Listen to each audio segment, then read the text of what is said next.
A nation on edge, Venezuela braces for a controversial election.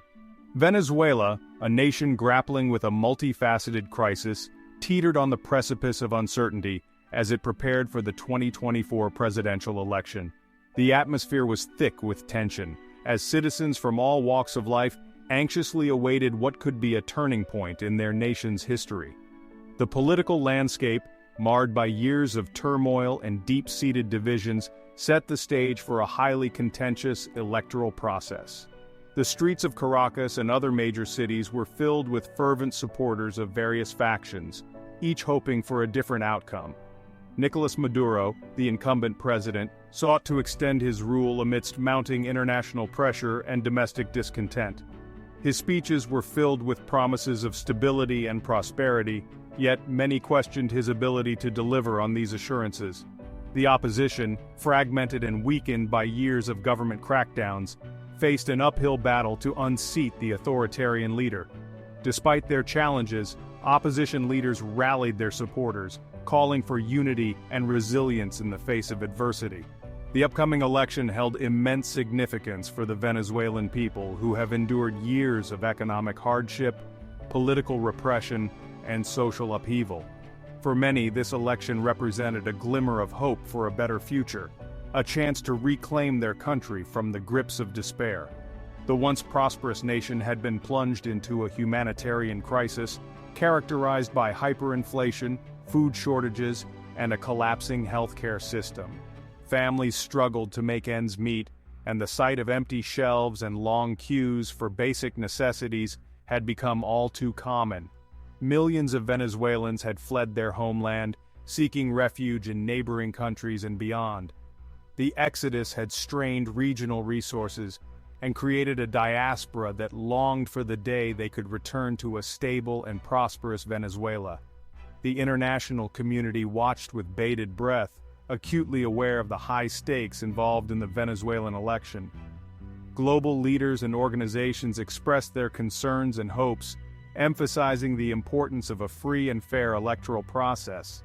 The outcome would have far-reaching implications not only for the future of democracy in the country, but also for regional stability and the global fight against authoritarianism. Observers from around the world prepared to monitor the election, hoping to ensure transparency and fairness. The world held its breath, hoping against hope that the Venezuelan people would be allowed to exercise their democratic right to choose their leader freely and fairly. The long lines at polling stations were a testament to the citizens' determination to have their voices heard. As the election day approached, a palpable sense of tension and anticipation gripped the nation. Families gathered around televisions, radios, and social media, eagerly consuming every piece of news and analysis. The streets of Caracas, once vibrant and bustling, were eerily quiet, as if holding their breath in anticipation of the unknown. Businesses shuttered their doors, and public spaces emptied as people prepared for the potential fallout of the election results. The specter of violence loomed large, casting a long shadow over the electoral process. Security forces were on high alert, and the presence of armed police and military personnel was a stark reminder of the volatility that could erupt at any moment. The nation stood at a crossroads, with the hopes and fears of millions hanging in the balance.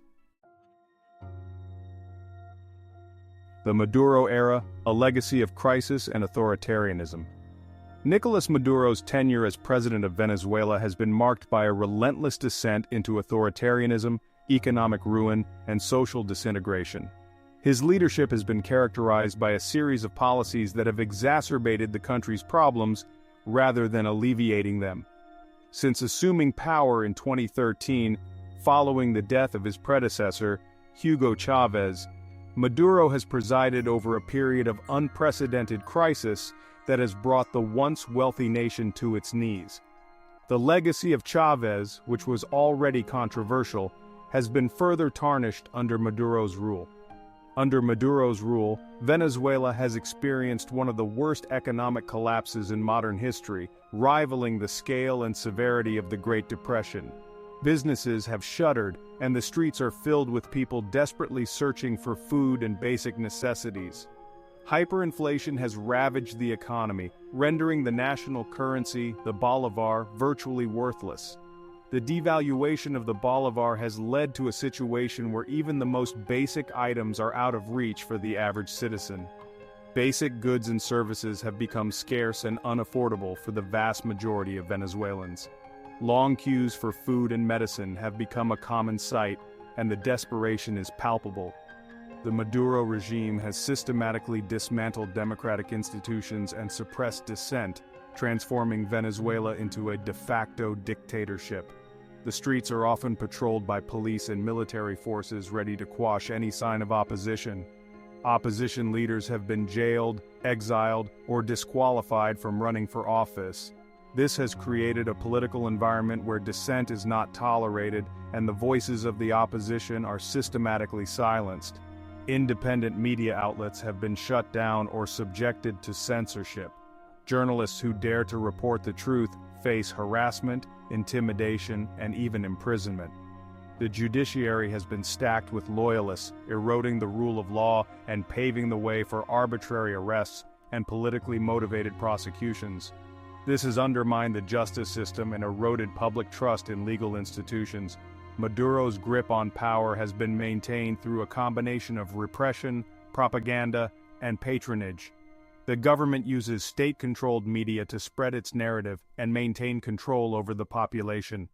He has relied heavily on the military, which has been deeply involved in politics and the economy, to crush dissent and maintain order.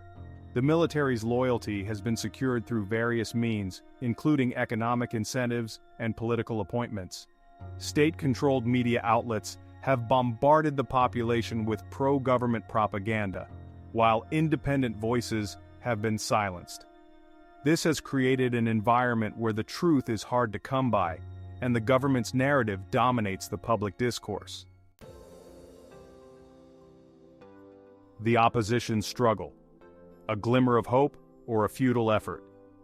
Despite facing overwhelming odds, the Venezuelan opposition has remained a persistent thorn in the side of the Maduro regime.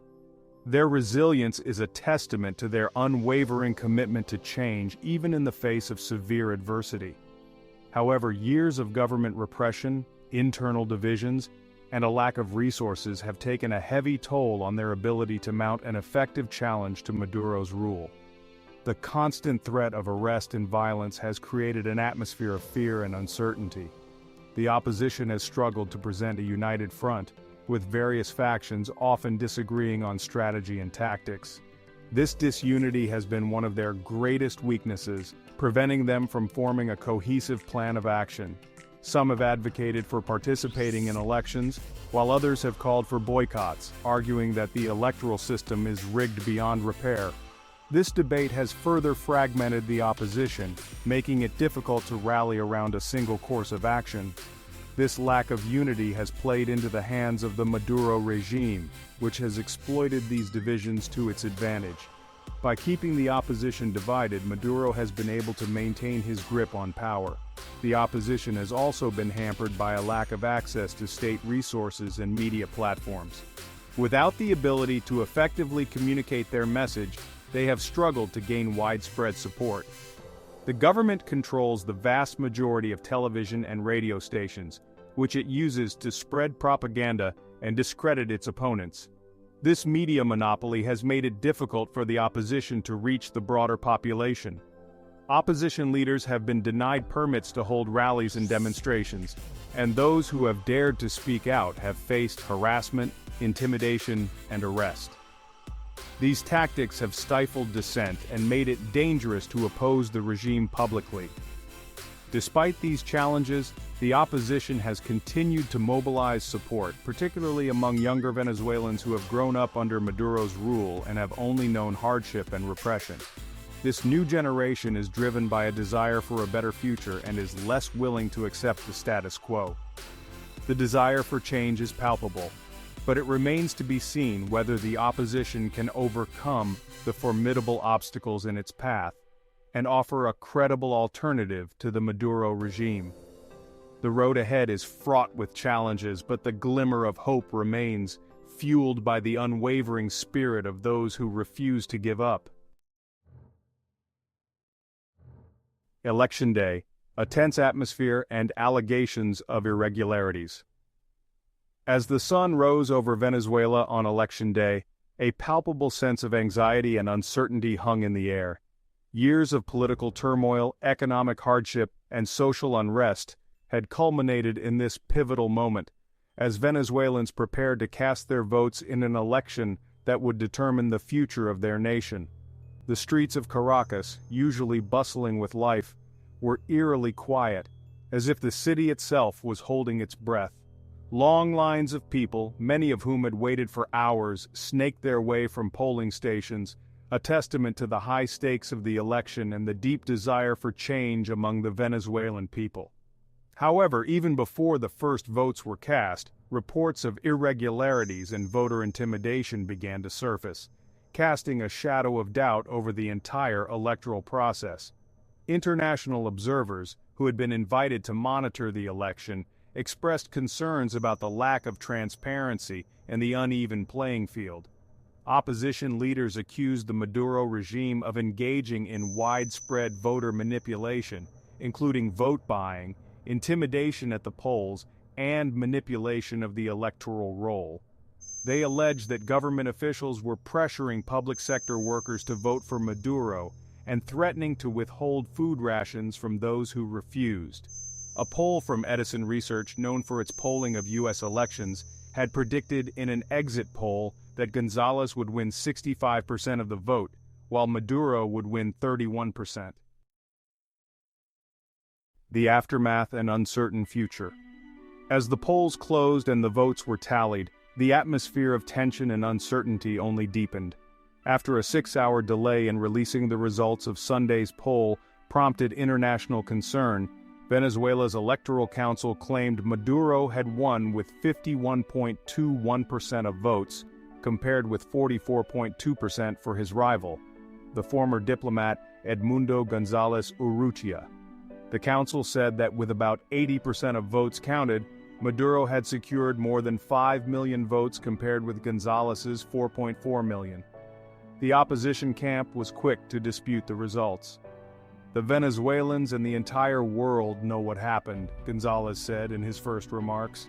The streets of Caracas once again became the stage for protests and demonstrations, with thousands of Venezuelans expressing their outrage and despair over what they perceived as a deeply flawed and fraudulent election. The opposition leader Maria Corina Machado, who had thrown her weight behind González's campaign after being banned from running, rejected the result, claiming the opposition had won in every single state. The opposition, buoyed by the widespread accusations of irregularities, refused to accept the results, calling for a re-election and an international investigation into the alleged voter manipulation. International responses were swift and divided. Although the result was celebrated by Maduro's regional allies, the U.S. and others expressed concerns that the vote may have been compromised. The Cuban leader, Miguel Díaz-Canel Bermúdez, said the historic victory was a triumph of the dignity and courage of the Venezuelan people, while Bolivia's left-wing leader, Luis Arce, noted the election had been held on what would have been Chávez's 70th birthday. "What a great way to remember the Comandante Hugo Chávez," Arce tweeted. The U.S. Secretary of State Antony Blinken said his government had serious concerns that the result announced does not reflect the will or the votes of the Venezuelan people. Spain's Foreign Minister, José Manuel Álvarez, said his government wanted to see a breakdown of the results before recognizing Maduro's win. Chile's President, Gabriel Boric, tweeted, "Maduro's regime must understand that the results it has published are hard to believe. Chile will not recognize any result that is not verifiable." Ecuador's President Daniel Noboa, who accused Maduro of trying to cling to power and snatching away the hope of millions of Venezuelans, called for the Permanent Council of the Organization of American States to meet to discuss the situation in Venezuela. Both China and Russia recognized and congratulated Maduro on winning the disputed Venezuelan election. The Kremlin said it was deepening cooperation in all areas, including sensitive ones, with Caracas. This global divide only served to heighten the sense of uncertainty and instability within Venezuela. Amidst the chaos, ordinary Venezuelans were left grappling with the harsh realities of their daily lives. Economic hardships, food shortages, and a crumbling healthcare system continue to plague the nation, with no clear resolution in sight. The hope for a better future, which had briefly flickered during the election, seemed to dim once more, leaving many to wonder if Venezuela could ever truly recover from this period of turmoil. If you liked the video, subscribe to the channel. Do you think Venezuela can recover from this alleged election fraud? Let us know in the comments below.